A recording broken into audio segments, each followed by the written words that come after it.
அன்புள்ளம் கொண்ட மகர ராசி அன்பர்கள் அனைவருக்கும் எனது பணிவான வணக்கங்கள். மகர ராசின்றது காலபுருஷ தத்துவத்தில் 10வது வீடாக இருக்கு. இந்த ராசிக்கு அதிபதி சனி பகவான். இந்த ராசியில் இருக்கக்கூடிய நட்சத்திரங்கள் உத்திராடம் 2, 3, 4 பாதங்கள், திருவோணம், அவிட்டம் 1, 2 பாதங்கள், இதெல்லாம் இதில் இருக்கு.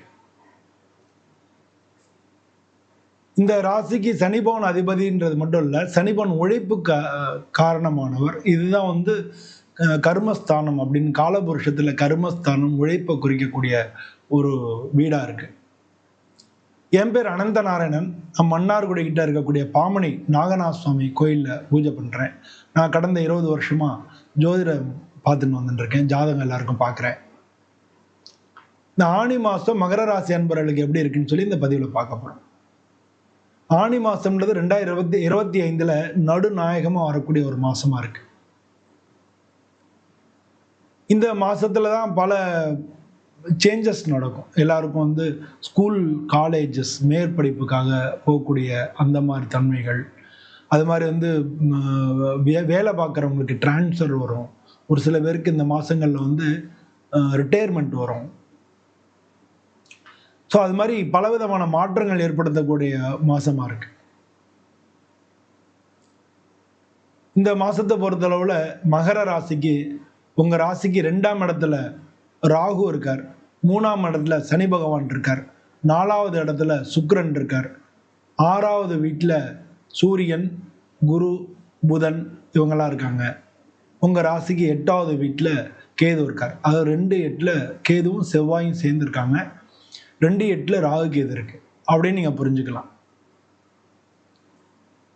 இந்த காலகட்டங்களில், அதுவும் இந்த மாதத்தை பொறுத்தளவில் உங்களுக்கு 5வது வீட்டுக்கு அதிபதியும் உங்களுக்கு தொழில் ஸ்தானத்துக்கு அதிபதியுமா இருக்கக்கூடிய சுக்கிரன் உங்களுக்கு 4வது வீட்டில் இருக்கார்.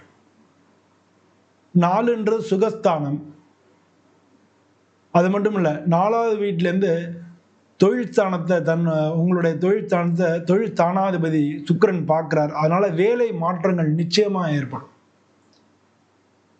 உத்தியோக மாற்றங்கள் அதுவும் மகர ராசி அன்பர்களுக்கு கண்டிப்பா இருக்கும். இடமாற்றங்களும் இருக்கும். உங்களுக்கு சகாய சனி, உங்களுடைய ராசி அதிபதி சகாய சனியா 3வது வீட்டில் இருக்காரு. அதனால உங்களுடைய முயற்சிகள் நல்ல முயற்சி பண்ணக்கூடிய ஒரு காலகட்டமா இருக்கு. உங்களுக்கு 6ஆம் இடத்துல இருக்கக்கூடிய குரு பகவான் எல்லாத்துலையும் எதிர்ப்புகள் எல்லாம் தாண்டி, தடைகளை தாண்டி நீங்க முன்னேற்றத்துக்கு முயற்சி பண்ணக்கூடிய ஒரு தன்மையை தருவார். எல்லா தடைகளையும் தாண்டி வெற்றி பெறறதுக்கு முயற்சி தேவை, தன்னம்பிக்கை தேவை, உழைப்பு தேவை. இது 3ஐயும் தரக்கூடிய இடத்துல உங்களுக்கு குரு பகவான் இருக்கார்.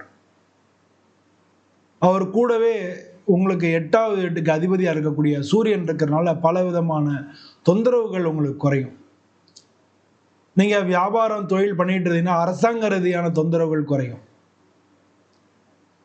உங்களுக்கு லாபாதிபதி செவ்வாய் கேதுவோட சேர்ந்திருக்கிறதுனால உங்களுக்கு வரக்கூடிய வருமானங்கள் அது எப்படி இன்னொருத்தருக்கு பங்கு போகும். வருமானங்கள்ல குறைவு ஏற்படும். 2, 8 இருக்கக்கூடிய ராகு கேது இருக்கிறதுனால உங்களுக்கு பல குடும்பத்தில் அடிக்கடி வாக்குவாதங்கள், பிரச்சனைகள் ஏற்படும். நீங்கள் யார்கிட்ட பேசும்போதும் ஜாக்கிரதையாக பேசணும். ஒரு தரத்துக்கு 2 தரம் யோசிச்சுட்டு பேசணும். பொதுவாகவே பேச்சை கொஞ்சம் கம்மி பண்ணிக்கிறது நல்லது. இல்லாட்டினா நீங்கள் பாம்பு மாதிரி கொத்துவீங்க. மற்றவங்களுடைய மனசை காயப்படுத்துறது, டக்குன்னு வாயில் அந்த வார்த்தை விழுந்துடும்.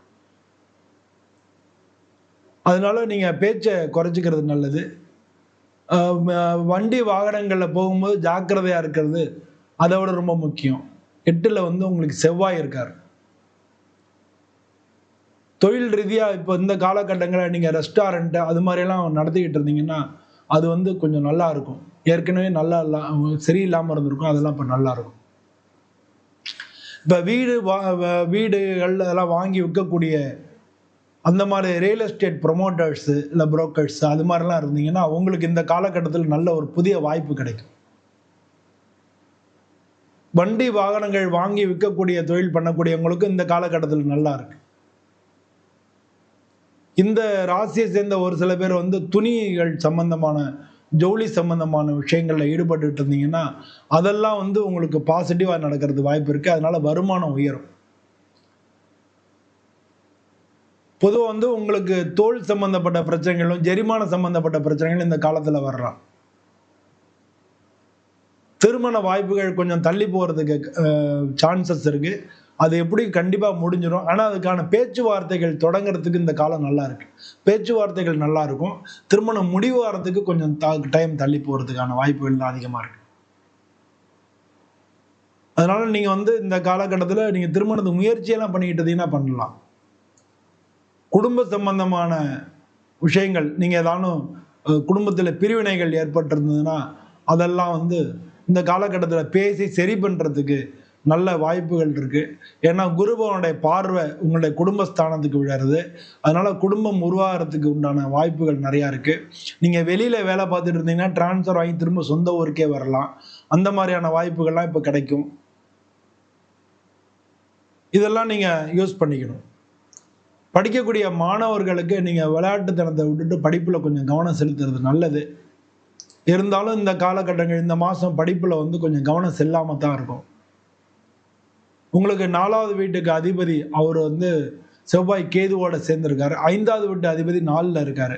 ஸோ அதனால படிப்பு சம்பந்தப்பட்ட விஷயங்கள கொஞ்சம் சின்ன சின்ன பிரச்சனைகள் இருக்கும். பட் அதெல்லாம் சரியா போயிடும். வரக்கூடிய காலங்கள்ல எல்லாமே சரியா போயிடும். உங்களுக்கு மேல படிப்புக்கு ஏதாவது சீட்டு அதுக்கெல்லாம் ட்ரை பண்ணிக்கிட்டு இருந்தீங்கன்னா அந்த மாதிரியான வாய்ப்புகள் நிச்சயமா கிடைக்கும். அதெல்லாம் கிடைக்கிறதுக்கு கொஞ்சம் தடையாகி கிடைக்கிறதுக்கு உண்டான வாய்ப்புகள்லாம் இருக்கு. அதனால அதெல்லாம் கிடைக்கும். ஸோ மொத்தத்துல இந்த ஆனி மாசம் வந்து உங்களுக்கு வந்து ஒரு மாற்றங்களை தரக்கூடிய மாசமா இருக்கு. உங்க ராசிக்கு அதிபதி சனி பகவான்றதுனால பொதுவா நீங்க சனி பகவானை வழிபடுறது ரொம்ப ரொம்ப நல்லது. அதுவும் ஒவ்வொரு சனிக்கிழமையும் நீங்க சிவன் கோயிலுக்கு போனீங்கன்னா நவக்கிரகம் இருக்கும். நவக்கிரகம் இருந்துங்க எங்க இருந்தாலும் சரி அங்க போய் 9 விளக்கு நல்லெண்ணெய் விளக்கு ஏற்றி நீங்க நவக்கிரகத்தை சுத்தி வந்து சனி பகவானுக்கு கருப்பு வஸ்திரம் சாத்தி அர்ச்சனை பண்ணி வழிபட்டீங்கன்னாலே இந்த காலகட்டத்தில் வரக்கூடிய தடைகள் மட்டும் இல்லை, உங்களுக்கு திடீர் அதிர்ஷ்டங்களும் கிடைக்கும். 3ஆம் இடத்துல சகாய சனியா இருக்காரு. அதனால உங்களுக்கு உங்களுடைய மதிப்பு உயரும். திடீர்னு உங்களுக்கு நல்ல ஆர்டர் கிடைக்கும். திடீர்னு நல்ல மதிப்புகள் கிடைக்கும். வாழ்க்கையில முன்னேறதுக்கு ரொம்ப நல்ல வாய்ப்பா இருக்கும். இந்த மாதிரி உங்களுடைய இந்த காலகட்டத்தில் உங்களுடைய முன்னேற்றத்துக்கு வேண்டிய அந்த காரியங்களை நீங்க பண்ணிட்டு வந்தீங்கனாலே இந்த மாசம் உங்களுக்கு மிக நல்ல மாசமாகவே இருக்கும். பொதுவாக அந்த மகர ராசி அன்பர்கள் அனைவருக்கும் இந்த மாசம் கடவுள் உங்க கூட இருக்கணும், உங்க துணை இருக்கணும், உங்களுடைய முன்னேற்றத்தில் எல்லாத்துக்கும் அவர் உதவி பண்ணணும் அப்படின்னு சொல்லி நானும் சுவாமியை பிரார்த்தனை பண்ணிக்கிறேன். இந்த வீடியோ பிடிச்சிருந்ததுன்னா நீங்க லைக் பண்ணுங்க, நம்ம சேனல்ல சப்ஸ்கிரைப் பண்ணுங்க, உங்க ரிலேட்டிவ்ஸ் நண்பர்கள் எல்லாருக்கும் இந்த வீடியோவை ஷேர் பண்ணுங்க. உங்களுடைய எண்ணங்கள் என்னவோ அதை கமெண்ட்ல தெரிவிங்க. நான் மேக்சிமம் முடிஞ்ச வரைக்கும் அதுக்கு பதிலளிக்க முயற்சிக்கிறேன். எல்லோருக்கும் நன்றி, வணக்கம்.